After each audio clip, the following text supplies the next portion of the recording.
Audrey Shin, Kang, Leah Park, Matthew Lee, and Katherine Lee will be presenting our topic, Military Power in South Korea.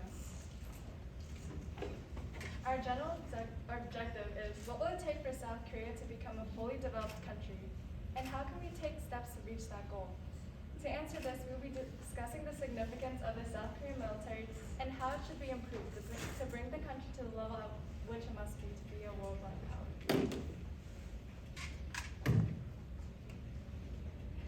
The chart above exemplifies the declining fertility rate of South Korea over around 71 years.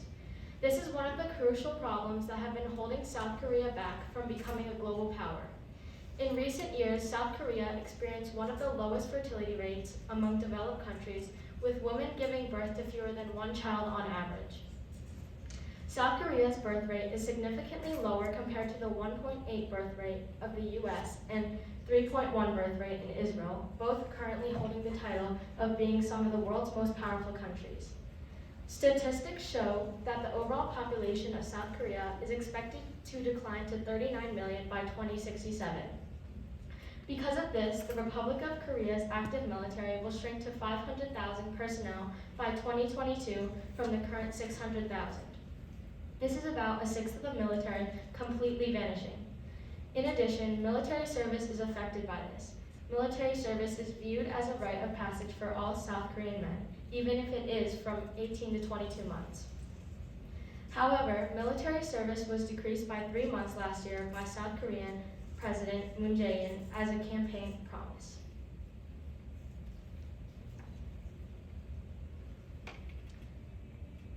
The main issues at hand include the plan to decrease active military, the shortened length of military service, and a shrinking birth rate compared to developed countries. To combat this, one of the most effective ways of countering the birth rate crisis is developing newly advanced technological weapons such as surveillance drones, satellites, and unmanned combat aircraft to counter the shorter number of staffing. The Defense Acquisition Program Administration, or DAPA, announced that it organized a series of contracts to develop highly advanced unmanned and robotic systems just last December. For example, DAPA signed an $11 million contract with LIG X-1, a precision-guided missile maker in South Korea, in order to develop an underwater mine detector for the Navy.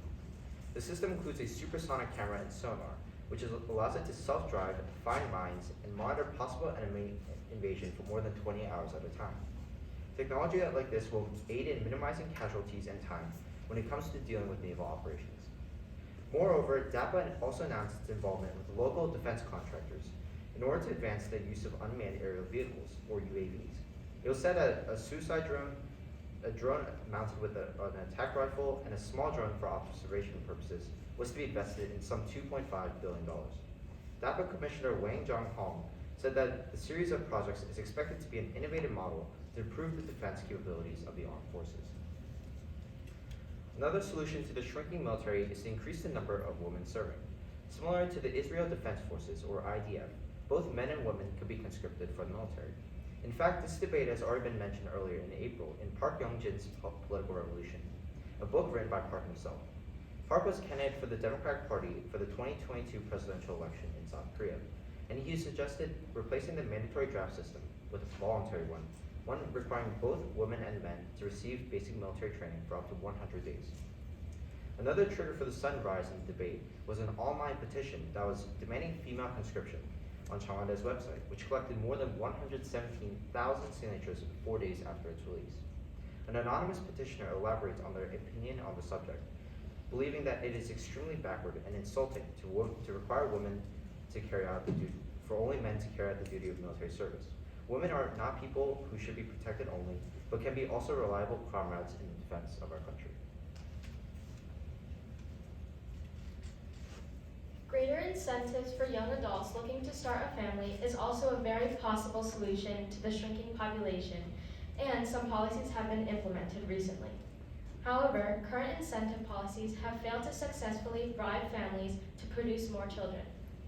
This September, major cities in South Korea, like Daejeon and Busan, have announced a new incentive package to new parents containing a total of 10.8 million won, which is 9,000 US dollars, or 300,000 won, every month from birth until the child turns 3 years old. Daehwan also has other plans such as increasing the number of public daycare centers and creating kids' libraries to encourage couples. Extending the length of the packages or adding additional benefits such as covering costs of child necessities may improve the success rate of the incentives. The general environment of the current South Korean military is not one of positive and nurturing growth. Instead, this male-dominated conscription system is one with a culture of abuse and power trips, in which a repetitive cycle of the stronger harassing the weaker exists. This abuse and discrimination typically results in military suicides, as well as traumatic experiences and post-traumatic stress disorder, often known as PTSD.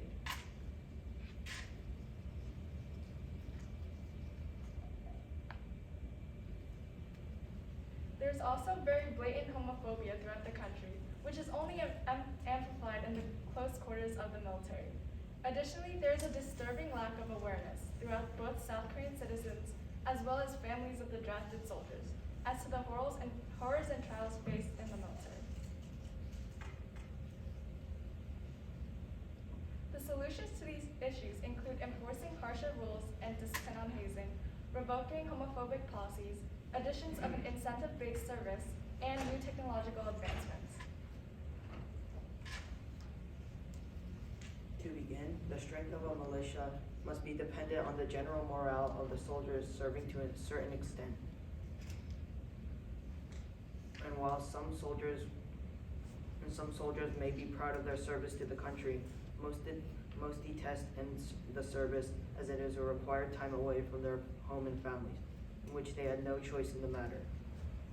On top of this, the constant abuse of hazing of newer recruits has an impact on their mental and physical state throughout their service. Enforcing harsher rules on hazing and abuse of power would have an effect as the abuse may be more closely watched and disciplined.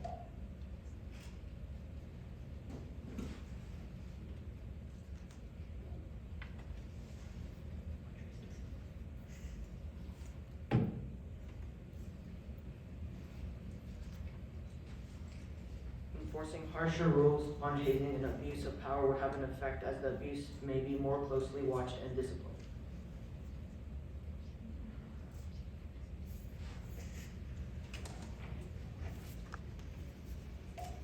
Homophobia is a tricky topic. This meaning South Korea is not a country that supports homosexuality openly. Widespread homophobic policies still exist and don't seem to be facing change anytime soon. Additionally, South Korean politicians have been generally slow to protect the LGBTQ+ community from discrimination and have often expressed the opposite of such support. Even President Moon Jae-in has reportedly said that he opposes discrimination, but he's against homosexuality. However, how does this environment of homophobia affect soldiers in the military? Going further, what about the entire LGBTQ community? In the male-dominated military, this discrimination is amplified. A personal story of a transgender soldier named Byun Hee-soo directly targets this discrimination. South Korea currently has a law prohibiting transgender people from joining the military. However, Byun Hee-soo underwent sex reassignment operations during his service, which has no specific laws against it. He was illegally discharged from the military, although he had expressed that he wanted to continue his service. He filed a lawsuit against the military in August of 2020. However, he ended up taking his life in March of this year. From Byun's experience, which has caused a public outcry against military discrimination, lawmakers have stated that they will step up efforts to pass an Equality Act. Additionally, laws banning homosexual relations and such in the military must be removed or amended. Changes must be made to lessen the discrimination within the military in order to raise the morale of the targeted groups as well as the military in general.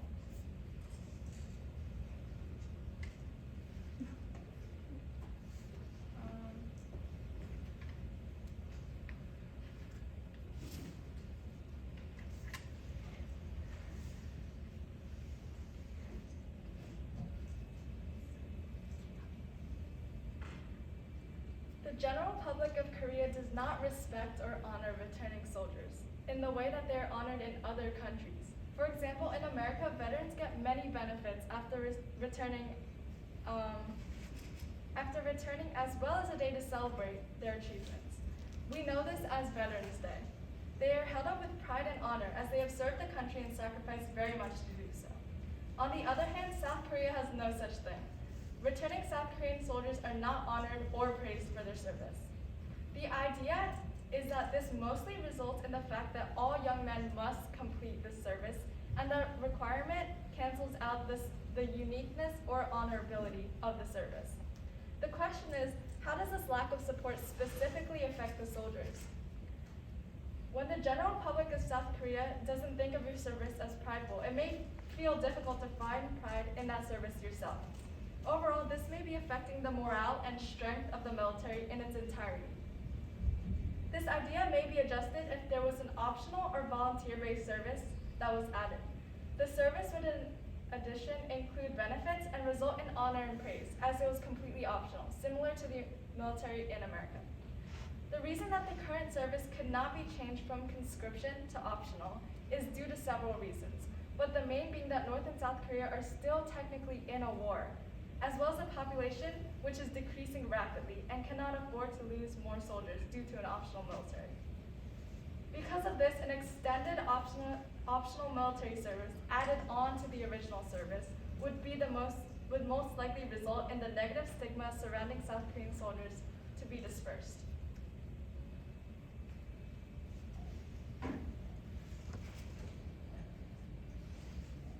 Technological freedom also is a very important part of the military. Recently, South Korean soldiers have been allowed access to their phones in the military. Taking photos, videos, or recording sound is still prohibited, which may be the next target of change. Why should photos not be allowed in the military, and why is that still a restriction? As of right now, phone usage is still considered a privilege, not a right. We should work to change enough restrictions on phone usage for it to be considered a basic right instead of an optional privilege. More crucially, mobile phones allow them to potentially expose any injustices within the secretive army camps. Cho Kyu-suk, a coordinator at the Military Human Rights Center, a civic group that advocates for soldiers' rights, states, phones also give the recruits the power of knowledge, he adds. They can find information on their rights and compare their situations with others instantly through social media. Through this, soldiers are able to be aware of their situations and spread that awareness to others, which consequently promotes change.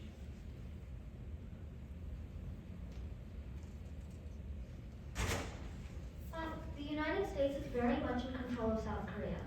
So in control are they that it prevents South Korea from taking the steps it needs to be recognized as a global power.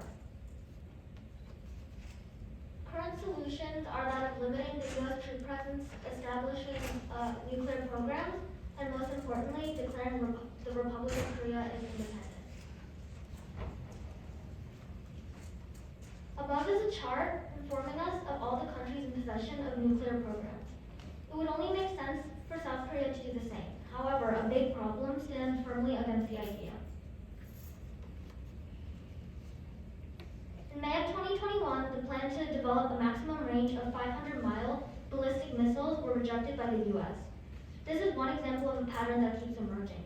The U.S. states strongly opposing anything to do with nukes in South Korea.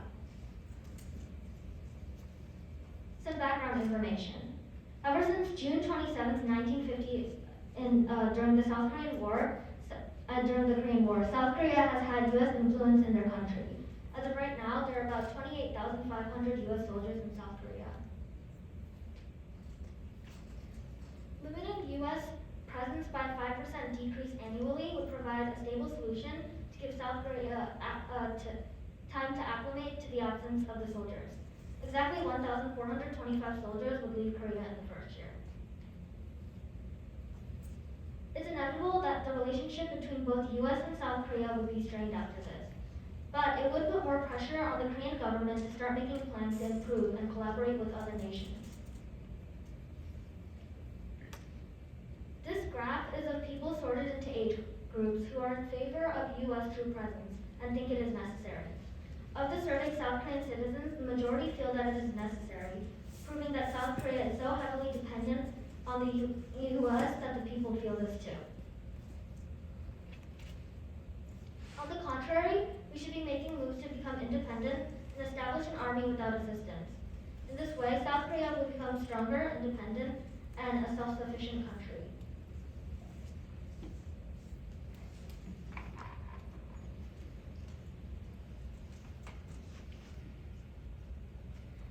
Military Power Index 2021 shows the top countries in military strength, including the United States, Russia, China, India, and Japan. Many of these countries are already developing emerging technologies like hypersonic missiles. But where's South Korea? It still needs to develop the capabilities to compete against these high-ranking powers. Only then can it be recognized as a fully developed global power. Military power is a fundamental criterion for a country to become a global security and stability, promoting international peace as a military power, and can provide assistance abroad at the tactical level and as a deterrence mechanism. And recognition on the world stage, as they can participate in intergovernmental organizations and have a seat at the table when it comes to making decisions on global issues like climate change, terrorism, and infectious diseases. The military power of any country holds much greater significance than just physical weapons. The military of a country shows the economical power and overall strength of that country, as a weaker country would not have the financial or intellectual capability to create a powerful army. The more military strength that a country holds, the more internationally powerful that country becomes, and the more it is seen as an equal by other countries of global power. Through making changes to improve the strength, independence, morale, and ability of the South Korean military, South Korea can become a dominating power alongside the other powerful countries of the world.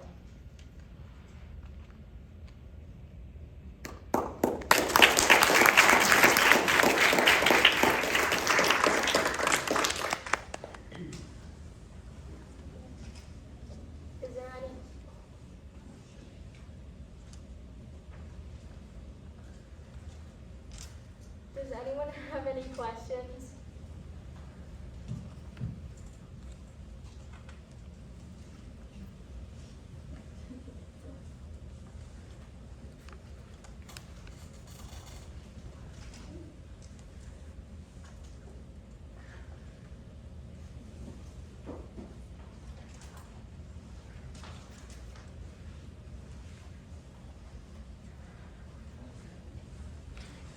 Ethan? All they pay for this in military. That's a great question. So North Korea, so that it's true that technological advancements cost a lot of money. Like I mentioned, it was like $11 million contracts, $2.6 billion invested. So let's just put that on a scale for a second. North Korea has the 4th largest military in the world, and its GDP is $3.6 billion in USD, and it spends 13.4% to 23.3% of that into its military. That is 1/5 of its economical money into the military, which shows that it's really serious about its military. Like, since it's a neighboring country to South Korea, we really need to be aware of that and make sure we know the risks of for our own safety. Any other questions?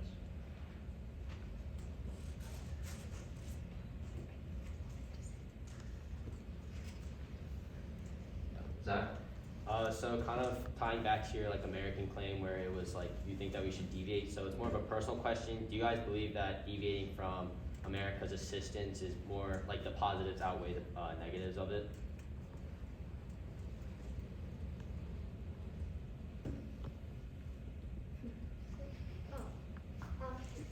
So,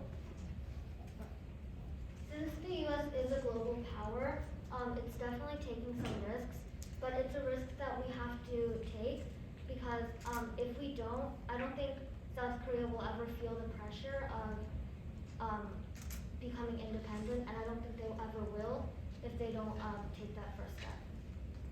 Thank you.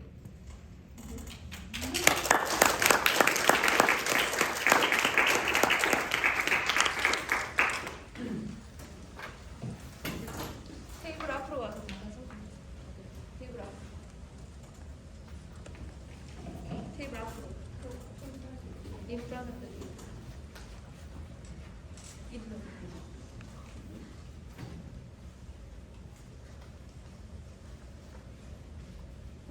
요즘 해주면 돼.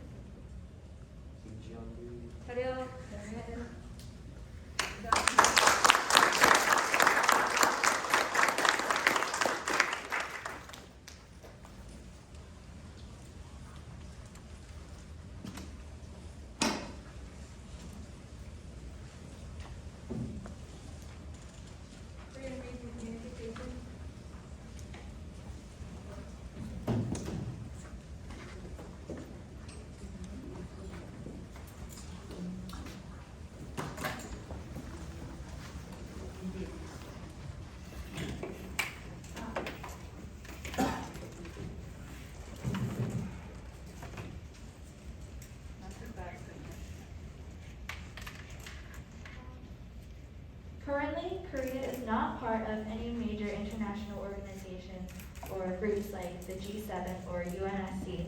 So our research was to figure out what Korea needs to become a global power despite not being in groups like these. Our proposed solution, Korean reunification, refers to the merging of the currently separate states of North and South Korea into one single country. This would entail the unification of significant aspects of the country, including the economy, society, and politics.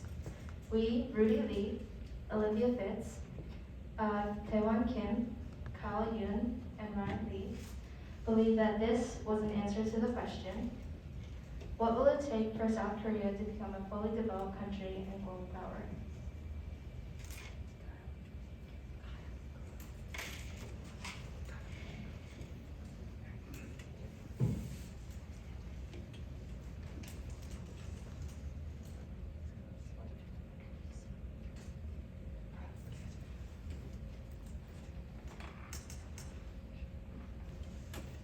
On June 13 to 15 of 2000, two representatives of South Korea and North Korea met for the first time since the division in Pyongyang.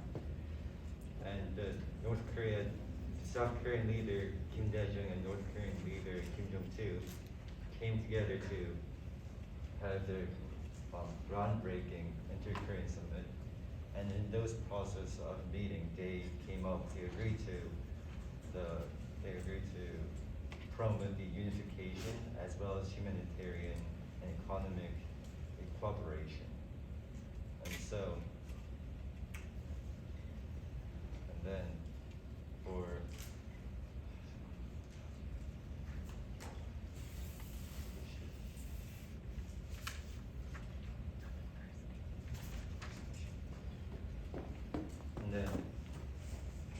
as you can see from the GCTN on 2018, the two Koreas met in 2007 and 2018.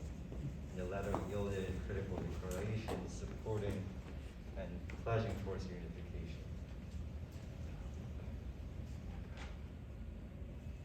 One of these declarations, signed in April 2018, was the historic Panmunjom Declaration, which the two countries agreed to cooperate on officially ending the Korean War and improving inter-Korean communications. Then, in September of that year, the leaders of the two Koreas met again with the Pyongyang Declaration, reaffirming the principle of independence and self-determination of the Korean nation, agreeing to continuously develop inter-Korean relations for national reconciliation, cooperation, and peace. These recent agreements make reunification a prime solution for a long-term plan that will allow Korea to rise as a global power.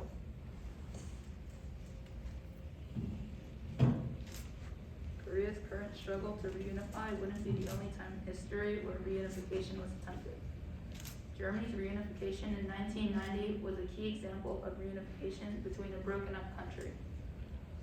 After the downfall of communism in the Soviet Union, the east and west of Germany reunified, which allowed Germany to gain significant economic strength on an international level, where their industrial production became 5 times that of Austria.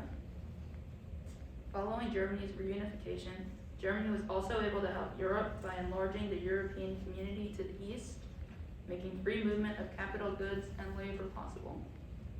Europe got more protection from Germany's reunification and was able to protect more of itself from the US. All of the following helped Germany increase their global status, and likewise, Korea can take this by example to achieve their reunification. But yes, we hear you. Germany and Korea are starkly different countries, and there are many more factors to consider when trying to achieve Korea's reunification. For example, as you can see in that graphic, Germany had outside support from European integration, while Korea's reunification is controversial between other global powers like the US and China. Germany had a narrower wealth gap, while the Koreas have a significant wealth gap. Germany was culturally, linguistically, and ethically cohesive, while Korea is not. This, plus many other opposing factors, make Korean reunification much more difficult. Not to mention, support for reunification in South Korea is weakening, especially among the youth. Only 44.6% of 1,200 South Koreans believe that reunification is necessary. Many think this way because reunification would create conditions that are not ideal. However, change is not supposed to be ideal. This support must be rekindled for the long-term benefits which would allow Korea to become a fully developed country and global power. To get a better understanding of its importance, we have a short video clip about reunification from a North Korean perspective.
So, as the lady in the video mentioned, the basis of reunification is no longer derived from the humanitarian perspective or to recover a historically united nation, but rather it is to approach from a perspective of economic gains.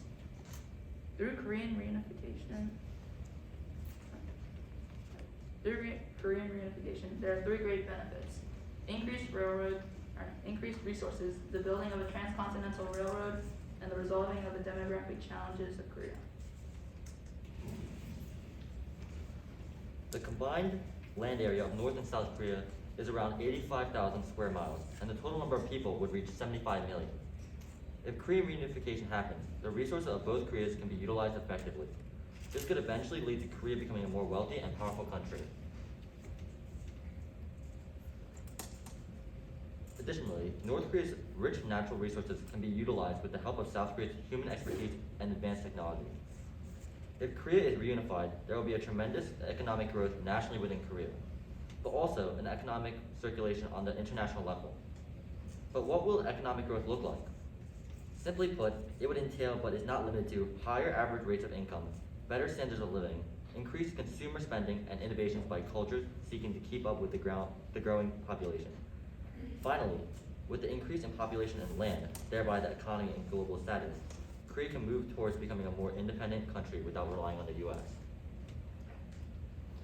One of the key developments for achieving a successful reunification would entail the reconnection of North and South Korea's railways, which would thereby allow for the creation of a transcontinental railroad. Doing this would allow for an export route to Eurasia to be open, providing various benefits, which we will get to a little later. According to the Los Angeles Times, in 2018, South Korea had sent a train to North Korea. However, it only carried unification and transportation officials, traveling north for a largely ceremonial event, not for public use. Yet the connection of the Gyeonggi and Donghae lines, as seen in the map in purple and blue, they would create a commercially viable way of travel convenient for all people and purposes. One of the benefits of building a transcontinental railroad include efficient transport and increased commerce. If this railroad route is successfully implemented, railroad transport is expected to significantly speed up the process of transferring goods across Eurasia from Korea. It would make Korea a strategic transportation gateway to Eurasia, able to facilitate international trade and allow for a rapid expansion of various industries. Additionally, through reunification, the public would be able to travel to North Korea with more ease. This accessibility of land would allow people to access the rest of Eurasia through a single railway network. cutting down time and energy from traveling by sea. Finally, when travel, transportation, and tourism become normalized with the use of the railroad, there will inevitably be a population boom. The combining of the Koreas in itself would increase Korea's overall population, but the transcontinental railroad opens the doors for immigration and emigration, which would allow for a larger and more diverse population. This population growth would also increase density and create urban centers, which is critical for achieving sustained growth because they allow for innovation and economic growth. In South Korea, demographic problems have been growing over the years as aging is happening. If reunification happens, this could be solved. Older generations has to eventually retire from their work as they age. And once that happens, younger generations has to feed them up from the point where they retire from the work and to the point where they die. And some people retire earlier than others, and younger generations and those types of families will fail in economics because of like money usage of them to feed the older generations. And also, as the aging is happening, the older generations has their money more spent in their life. And then with that being said, they have a poverty of the older generations leading to the suicide of them, like especially 60 plus of the age. And then because of that, the top four reasons of why Koreans die has become the suicide of people. As previously stated, the combined population of the North and South Korea would increase the country's population as a whole. This would in turn also help resolve the demographic challenge of the elderly versus the young in South Korea. North Korea's many younger generations can help balance the older generations of South Korea. The resolving of this demographic challenge would allow for a more readily prepared population of younger people within the country to rebuild the unified Korea into a global power.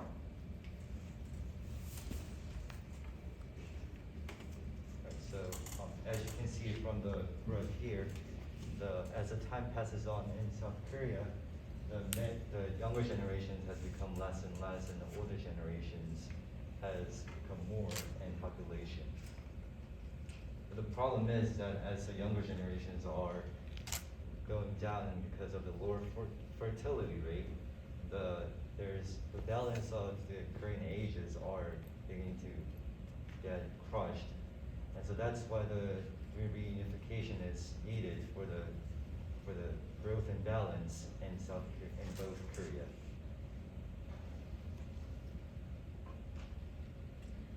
However, there are limitations to taking on a fleet like this. That would include the enormous financial burden, as well as cultural, social, and psychological integration for the whole of the Korean people. On the international level, North Korea's weapons of mass destruction. What do we do with them? There has to be a way to put this under control. There is also a high likelihood of intervention from China or the U.S. in North Korea and South Korea throughout the reunification process. Additionally, South Korea will have to sacrifice their current global standing to help North Korea catch up to the world economically and socially. For example, South Koreans would have to pay higher taxes for several years to build the infrastructure and overall society for North Korea.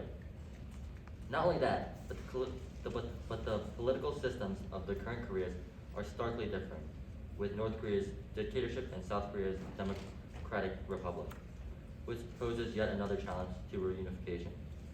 It is the one that needs to be resolved in a mutual manner. In total, the reunification process as a whole will take many years, hard work, patience, and resilience. So why are we telling you all this? Why are we still pushing for reunification as a solution for Korea to become a fully developed global power? It's because it's worth it. For the possibility of a brighter future for the coming generation, for the high economic, political, and cultural standing on a global level, reunification is worth it. We cannot be narrow-minded and push off the solution because of the short-term inconveniences. Rather, we must think far and wide for the later benefits that would greatly compensate for the initial hardships. As we elaborated earlier, Korea would benefit from the increased resources, the building of a transcontinental railroad, and the resolving of demographic challenges. This is a step that must be taken now before it's too late, and before reunification becomes even more difficult to achieve. Now, there also appears to be hope in the possibility of reunifying Korea. The most visible example of this within North Korea is the Changmadang generation. This refers to the native capitalists of the younger North Koreans who have been exposed to the outside world. They believe in shaping their own futures through higher tolerance for risk, entrepreneurial mindsets, and desires for freedom. They could be the greatest force of change that North Korea has ever seen, and take the country one step further in reunification under a capitalistic democratic system. And for my conclusion,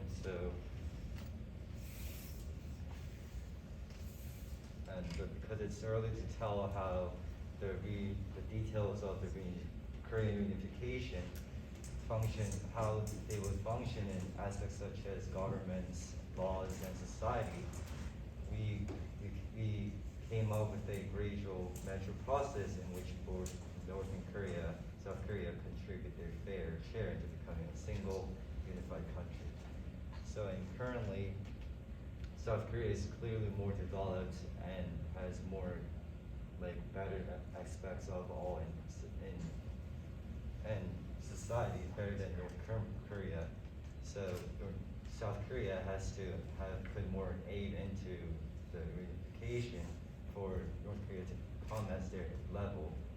And so, as one could imagine, reunification is certainly an immense undertaking to achieve, and it will require cooperation from the international levels to the individual level. The first beginning steps being the dismantling of the DMZ, alleviating the threat of North Korea's nuclear weapons, and opening transportation routes. By taking these beginning steps and continuing the effort for its effective reunification, Korea will be able to rise into an even higher economic, political, and cultural standing as one unified country. We believe that the biggest change will yield the biggest reward. Thank you for listening.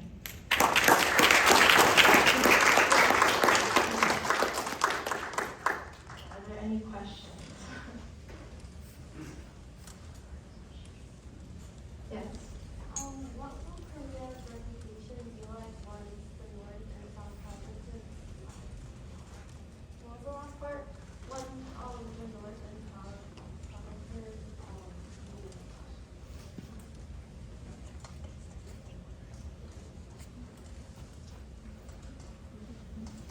I can hear the question. She was asking what would the reputation of Korea be like once they unify? What would the relation be? Reputation. Reputation.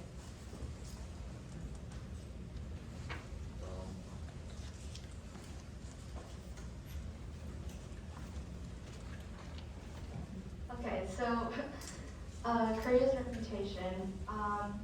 I think initially the world, I guess the global community would perhaps look down on it because North Korea is not looked at in a positive light for most countries, I believe. So initially Korea might have a lower reputation, but I think through the economic gains and through economic growth, within the long amount of time that it would develop through, their reputation would become better increasingly over time. Yes. Similar sort of question. Would other nations feel threatened by this reunification? They could. And I say yes for the reason that once they unify, the other countries might be threatened by North Korea's nuclear weapons. Obviously, there's that, or their projected economic growth, and possibly that could threaten their own country's growth. But I think rather than being threatened, other countries could see this in a positive light and see the positive benefits, because the overall growth would also benefit the international community. And like we mentioned before, Korea's population increase and connecting of railways would allow for tremendous economic growth. And through a smooth integration, I think countries would see that over time, the growth of the economy would benefit the international community as well. Do you guys believe that overall, because since North Korea is more underdeveloped, that you'll see more of like a positive effect reunifying versus actually going backwards, I guess, in progress? Does anyone else want to answer besides me? Well, yeah, the North Korea is actually not that much developed compared to South Korea. That's true, but it will take a lot of time to, as we said in the last conclusion, it's going to take a lot of time for the actual reunification to work. But we have to actually wait and be patient for the reunification to happen, and once that happens, it will have a good like outcomes in both Korea, North and South Korea, and as unified country.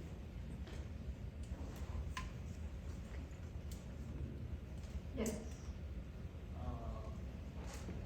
It's okay if you guys don't know the answer to this, but the reason why most of the new generation is very reluctant to the Korean education is because of the threats North Korea has been posing to South Korea. For example, there has been Yeonpyeong 폭격 attack on the Yeonpyeong and also the sinking of the Cheonan and all those attacks. So through this reunification process, how do you think South Korea should handle these attacks by North Korea? Like, because a lot of South Korean citizens are very unwilling to forgive North Korea for these attacks. So how do you think we can solve this problem?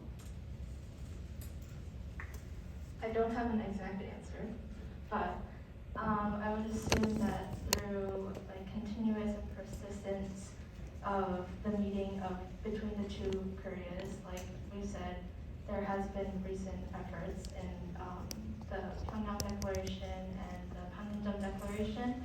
Through those and possibly more throughout in the future, then through those, then I think it would be more possible. The reunification does happen, what would like the economic consequences be?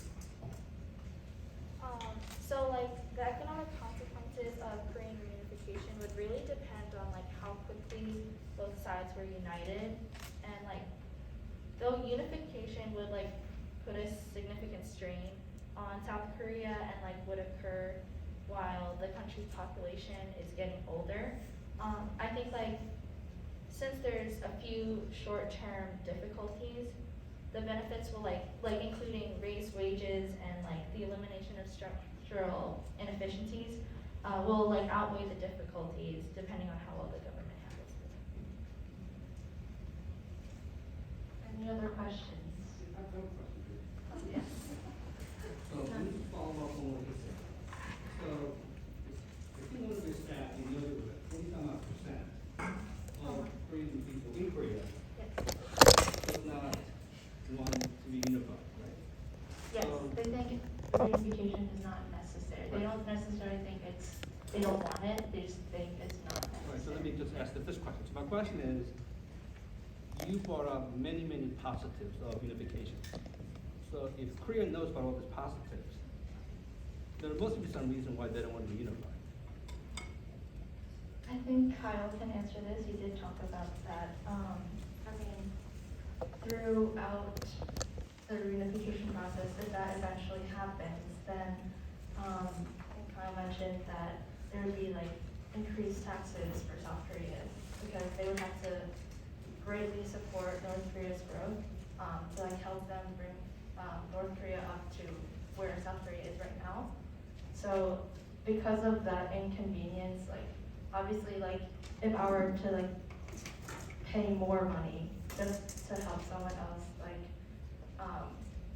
like North Korea is obviously like a country that people don't really know. People don't know people personally, so they're not gonna just selflessly help them. And so I think that inconvenience is what makes the South Koreans not want to, particularly. But yeah. But then there's a follow-up question. Mhm. So, I think your last statement was, that's true, your last statement was, it's worth it, right? So, from, we know America, right? So we said it's worth it. So people in Korea don't mind, is it still worth it? Well, 56% did not say that it wasn't necessary, so I would assume that they would support it. I think yes, it's still worth it. Like we said, the economic benefits would be tremendous, and I mean overall, I think it would benefit the international community. And obviously we can't see that now because it hasn't happened yet, but I personally think yes.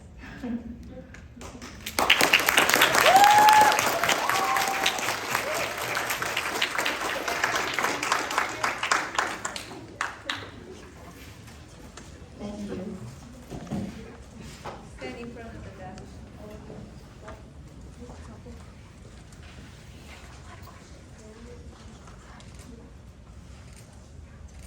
차렷, 정례.